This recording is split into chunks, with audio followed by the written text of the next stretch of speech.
Alright, what's going on, guys? Welcome back to the channel. We got skid steer running.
So you may be wondering, Zach, how did you get this machine running? I thought it had a cracked head.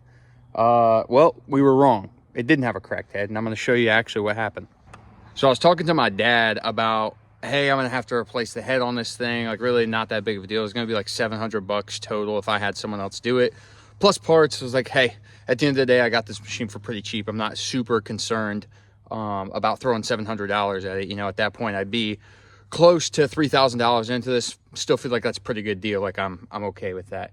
So we got to talking about some of the symptoms and stuff, and he was like, that doesn't sound like a cracked head to me. That sounds like an overheating issue.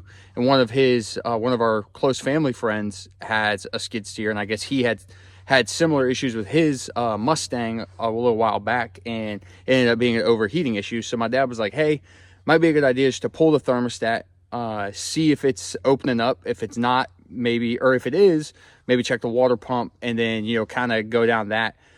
And then if it ends up being none of those things, okay, then yeah, we probably know that we have a cracked head. So ended up taking his advice, pulled the thermostat, took it inside, boiled it, got it up to about 220 degrees, and it still was not opening. So I went on Amazon. I ordered a $14 thermostat. It was here in 2 days. I threw it in yesterday. Refilled the coolant system because I had gotten it up to temperature, and I thought I had blown a couple of hoses, but praise God I didn't. It was just coming out of the overflow tube. So I didn't blow anything. I didn't mess anything up, thankfully. But I threw that new thermostat in there, and then I let the RTV set up, and then came out about an hour and a half later and fired it up, and just was watching the thermostat, and it was sitting really low in the normal range for a little while. And I started, you know, trying to push it a little bit, and, you know, I started clearing some trails and stuff for the kids, and it stayed in that normal range. So all in total, between my fuel delivery issue, which was about a $20 part, and then my thermostat, which is about a $14 part, so I'm sitting south of $50 to have this machine back up and running. Sure, it needs some other things. It needs tires. It needs a new cylinder on the bucket. But I'm really not complaining for the amount of money I have in this thing, and I have a fully functional skid steer.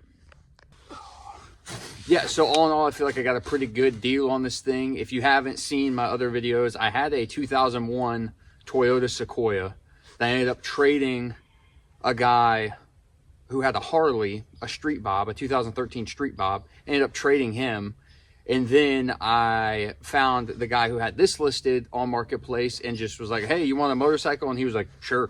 So we ended up trading, but he told me, hey, it's going to have a couple of issues. I was told it needs a head from a dealership that is in, I'm not even going to say where it is, but there was a dealership that told him that he needed to put about $7,000 of work into this thing. And so I'm not going to air them out on here, but yeah, they said, because I called them also, they said, hey, it's going to be about $7,000 for us to get this thing back up and running. So really glad I didn't do that. Oh yeah, like there's going to be other things I need to replace on this. I'm going to need a new bucket eventually. I'm going to need a new hydraulic cylinder. I'm going to need a new seat. You know, there's odds and ends on this thing. But like I said, for $2,100, I am not complaining at all for having a functioning operational skid steer. So yeah, let me know what you guys think I should do with it. Like I said, I'm going to be clearing some trails and stuff for the kids, because we're getting them some stuff for Christmas. So that should be pretty fun. And then, yeah, so that's pretty much it. I don't have too much more. I hope you guys enjoyed this video. If you didn't, that's okay too. I'm rebuilding a four-wheeler right now too. I have the engine entirely tore apart. I'm not sure if you guys would be interested in that, but if you are, let me know. And yeah, comment down below what you guys want to see on here, on this channel. And yeah, yep. I thank you for being here. God bless you and have a great day. Thanks.